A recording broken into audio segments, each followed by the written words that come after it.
It's Saturday evening. It's time to talk about the very best comic books in the entire world with our good friend Drew. Hey, how's it going, Wes? Yeah, it's a rainy, dreary day here in Indiana, and I need a haircut. But let's talk about these comics of the week. It was definitely a bounce back week. We had a lot of awesome comic books in there that we're going to get to. But there was one big debut, Fantastic Four, #1, rebooting with the exact same writer in Ryan North, but a new artist in Humberto Ramos.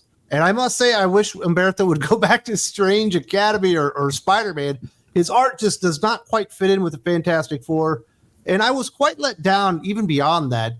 You know, we start out where there's this big confrontation. You've got Sorcerer Supreme Doom fighting the Fantastic Four. And we get these weird introductions. And then finally it's Sue Storm saying, I'm the leader of the Fantastic Four. I've been reading this Fantastic Four series since the very beginning. I don't remember her ever being the leader. Yeah, when you get to page 2 of this, I wanted to rip this up because all it took was one BS virtue signaling caption box to destroy a whole first issue. I mean, why'd they say that? Oh, yeah, to get on their knees and beg to the Marvel film. That's the only reason why.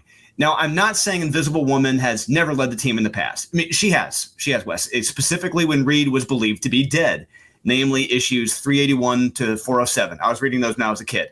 Reed is always the leader unless he dies. But it only kind of gets worse from there, at least for me. I don't think any of the Fantastic Four characters outside the Thing work as solo characters, but they're all thrown to different parts of time, and they all have to get back to this Forever Stone. It's so conveniently easy, especially for Johnny and Ben Grimm, essentially just arrive where the Forever Stone is.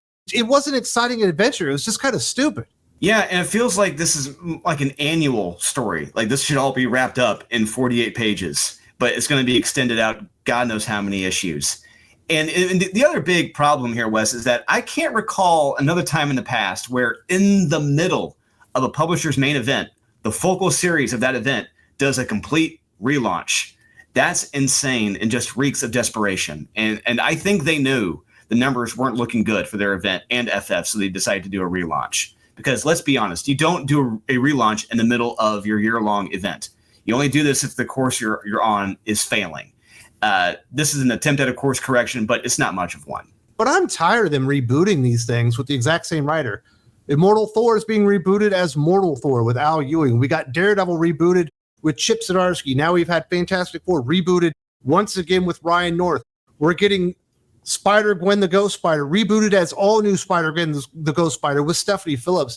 And they've gone to this tactic so many times.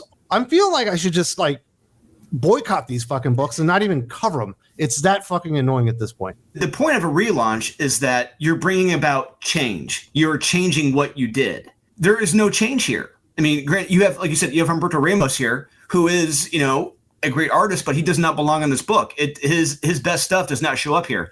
You want to see him at his best, go read Strange Academy. Hell, go read his original Impulse stuff he did back in the day. This is not Humberto Ramos at the top of this game. If you want to, honestly, if they really wanted to make a splash, get like a J. Scott Campbell on here.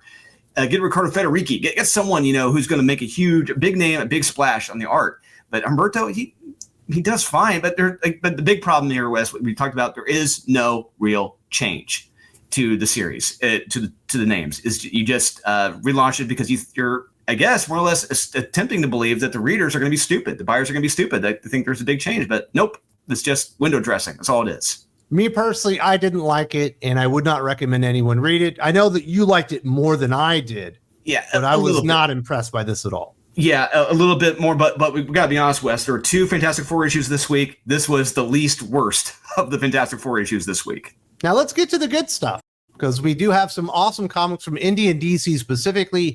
Starting out with the indie books, Transformers 22, Daniel Warren Johnson writing, Jorge Corona on art. We are coming to the end of the road with Daniel Warren Johnson's Transformers series, and you can see he's setting the pieces in place. We're going to have this enormous Autobots Decepticons battle, specifically Optimus Prime versus Megatron. If Optimus can make it there, it feels like almost at a couple points in this particular issue, Optimus is almost ready to give up. He doesn't even think he has what it takes anymore. We also get a really amazing moment from Cliffjumper on Cybertron. I did not see him doing what he did out of there either. And I just feel like the Transformers series is just building and building and building. And right now, every issue is more exciting than the previous. Yeah, it is. And Transformers has never been better. I had an absolute blast reading this issue. This is the Autobots' most desperate hour, and they're so damn close to defeat, especially with Optimus on the verge of death. But there may be, like you said, a few gleams of hope in the forms of like Ultra Magnus, a new Autobot leaving Cybertron, who leaves due to a sacrifice to join the fight on Earth. And you have the Decepticons just laying waste to the humans. And Megatron with no remorse or respect for even the dead in this. This is a fantastic issue in every area of rating.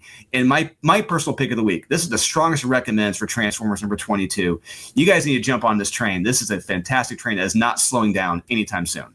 It is a fantastic issue, but it is a very, very competitive week. And while it was certainly in contention for my pick of the week, didn't quite get there, but that is nothing to say bad about it at all. Absolutely everybody should be reading that one. Also going to recommend The Magic Order 5, number 6, Mark Miller writing, Matteo Bafanghi on art. This is the end of the road, the final issue of The Magic Order that we'll ever receive. We've been hearing about the prophecy, Cordelia Moonstone's death. She used dark magic back in the past, and it is basically her downfall and that of the entire Magic Order. She's got no seasoned veterans with her anymore. All she's got are rookies backing her up in this big battle. There's only one way to get out of it, and that's for her to use dark magic, but she knows there's such an enormous cost, she can never do it again. And when the cavalry finally arrives that are actually going to back her up, I thought that was an amazing moment. I didn't really see it coming, although I absolutely should have. And I think Mark Miller ends the Magic Order on a very high note, and I love the way that they were able to get out of that. It made total sense. Like you said, this issue, it goes out with a bang, and it has a completely solid ending that I loved. Mark really sticks the landing here. And if you've never read this series, do yourself a favor and check it out. It is an absolute lot of fun. All 5 volumes are an absolute blast. So me personally, I totally don't seek out or like magic-centered series for the most part, but this was terrific. If there's one thing that did ruin this for me a little bit, I shouldn't say ruin's a strong word, but kind of damper it for me, it was the pacing of it, because it's clearly the release schedule. The release schedule kind of threw it off for me, but it's still a solid recommend for the Magic Order. Job well done from Mr. Miller. Another hit out there. Also going to recommend Conan the Barbarian, number 22, Jim Zub writing, Fernando Dagnino on art. This is my personal pick of the week. I thought it was absolutely fantastic. I'm becoming a bigger fan of Fernando every issue that we get on here. As somebody that's an enormous fan of the movie from John Milius and Arnold Schwarzenegger, you get so many callbacks and Easter eggs as you see Conan basically having to fight it out in the gladiatorial arena. Of course, the lady that's taken him as a slave and making him fight is growing a little fond of him. In fact, people are trying to purchase Conan from her, but she's gotten so attached to him, she just can't give him up. And she might just want to hump him by the end. Who knows what's going to happen in this book? But this is everything I love about a Conan the Barbarian story. Jim Zub at the top of his game, and the return of a very cool character that we've seen within the last few issues of Conan as well. So I just think this one had the entire package for me. This current story has been solid. It's great seeing Conan held against his will as a slave, forced to kill and perform in combat before the sexy badass sorceress. I don't know why, Wes, but reading this is reminding me of that Jean-Claude Van Damme movie Lionheart. There's something about it I can't explain, but maybe it's just him fighting with this beautiful woman, having to fight for her. It's I don't know. But anyway, regardless, it's a great seeing Conan being a slave, forced to fight. And by the end of this, we have a big name showing back up, which should lead into some fun, blood-filled action sequences in the next issue. This was fun, action-packed, sexy, bloody. The new artist, Fernando, he's doing a fantastic job, and strong recommend for Conan. A perfect comic book should absolutely remind you of a perfect movie like Lionheart. Why absolutely wouldn't you want to remember that bad boy? Absolutely. And that's the end of the road when it comes to indies. Now, normally we would recommend something from Marvel, but there was nothing to recommend. Marvel was awful this week. No, Marvel crapped the bed once again. So let's go over to DC Comics because they had the best week. Superman Treasury 2025, Hero for All, Dan Jurgens writing and illustrating, with Bruno Redondo as the primary artist on this particular comic book. As an entry vehicle to Superman and what he stands for and a lot of the history of Superman, it is all perfectly woven into this comic book. Dan Jurgens' art with the flashback scenes of him remembering what his life was was absolutely fantastic. That was Dan Jurgens at his best. Bruno Redondo doing some amazing work here as the primary artist as we have this alien invasion. A couple of characters, including my favorite Superman villain, are a part of that. They decide that they're going to mind wipe him. John is in danger. The entire world is in danger. The Justice League can do nothing. The only man that can save the world is Superman. It's 90 pages. It's $15. It's in magazine format. And it's something I think everybody would enjoy, especially if you're just being introduced to Superman for the movie, or maybe you have family or friends that are more interested in Superman now that they watched the movie. If I were running a movie theater and I wanted to have someone sell some tie-in books to Superman to get people to have a good jumping on point, this is the book I would have outside the theater itself. Like, hey, pick this up. If you're interested in more Superman stories, want to know more about Superman's past, this is the book for you. Because, yeah, it's a great Cliff Notes or catch-up version comic to know what's happened in the life of Superman, his family, friends, enemies. It's perfect for you. It's, for me, personally, being a Superman fan, it's nothing I didn't already know. But it's a good story regardless. But if you don't know and want to, this is for you. The art and storytelling is solid from Dan Jurgens. Once again, he shows why he's one of the best. Bruno Redondo does a good job here. So yeah, it's a recommend for Superman noobs. This is the book for you.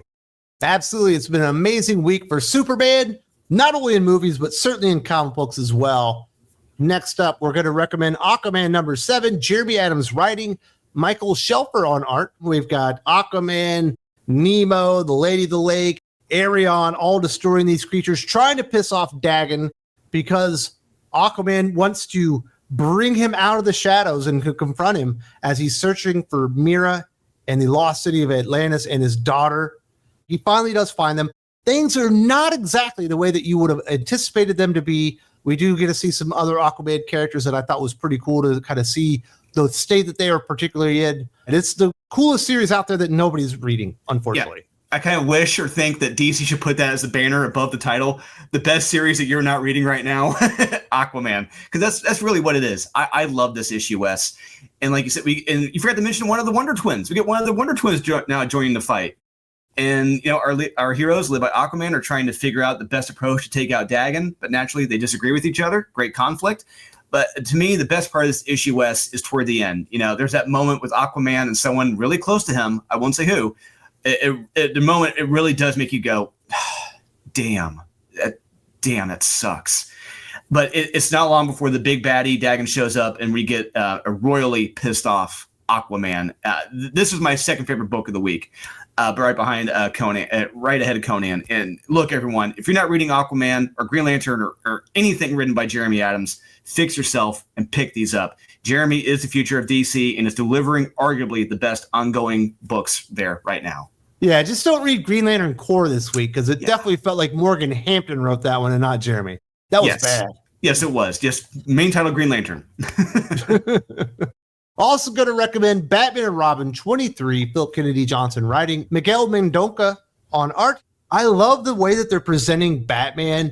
He's still the Dark Knight. He still has his edge, but now he's almost starting to feel like a father once he realizes the dire straits that Damian is in and that he can't be there, and just worrying about the way that Damian feels right now. Is he scared?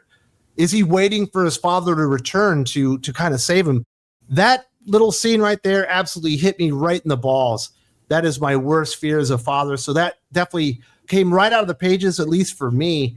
And then seeing what Damian is doing in there and the final reveal of what Memento really is and where it came from, realizing that these guys are in way worse shape than we could have possibly imagined. I just thought this was another fantastic issue. It is a slow burn story, but I've been loving each and every single issue. Yeah, this issue is really good. It really feels like we're starting to get toward the end. We feel like we're really starting to wrap things up here. And yeah, I do love what the series is ultimately about, fathers and sons. And, it starts off, it kind of gears toward where Damian and Bruce are parting ways, but now it really feels like, okay, they're starting to come back together now. This is fantastic storytelling. But I will say, however, it's like I said, it's been about time we start wrapping this up because I'm really starting to feel the pacing of this. It's really starting to feel like it's dragging on a little bit too long, but I feel like we are getting there, and I cannot wait for this ultimate cataclysmic conclusion, which should be a lot of fun. Yeah, guys, check out Batman and Robin 23. Fantastic storytelling and fantastic art in this book, too. Yeah, that one was really good. It'll hit you right in the feel spots. I think if you're a mom or a dad, just seeing what Bruce Wayne is going through. Our final recommendation, Batman Dark Patterns, number 8, Dan Waters writing, Hayden Sherman on art. I like this version of Batman where he's not Mr. Contingency. He's actually out there in the Rookery doing some investigating. He's looking for pieces of evidence. He's trying to hunt down the original Red Hood gang that started out in the Rookery, and he finally sees a couple of kids. He tries to run them down. He finds a freshly dug grave, and that kind of leads us into a lot of explanations about what's going on, how that body even originally arrived there, and how Batman has been brought into this. I absolutely love the bright yellow oval and the way that it just completely contrasts off everything in that city in the Rookery. It makes Batman look like the bright beacon of hope within Gotham City itself, and I think it really works. This was the Batman book of the week. I'm really digging this story and telling these stories and these 3-issue bursts for Dark Patterns. I think it's a terrific idea. Batman being seen as this virus in the Rookery is terrifically creepy. The art creates a real sense of being trapped or being outnumbered and lost. That really makes you feel for Batman, that he's really outgunned against an entire community. But what's really creepy and cool here, it was seeing the last surviving, maybe original, I'm not going to say who or what, but it's a great setup and has a creepy cliffhanger. It really shows just how the gang is generational and will always continue. The art in this is terrific. The tone, the dialogue, the pacing, this is all pitch perfect. I can't recommend this Batman run enough. This is, in my opinion, the Batman series right now. Fix yourself, pick up Batman Dark Patterns. This is terrific. I probably still lean a little bit more to Batman and Robin, but Batman Dark Patterns is certainly making up ground, not to be denied, as a fantastic Batman comic book out there. Fantastic week. 7 books to recommend. Absolutely. Yeah, it's very much a stark contrast compared to last week. And if you like this, but you want a little bit more, the place to be is Think Critical Patreon. You find the right tier for you. We got awesome podcasts, including the How to Not podcast with our good friend Jim, where we talk about all the new releases from Marvel, DC, indie comic books every single week. It's about 2.5 hours. You definitely want to go check that out right now.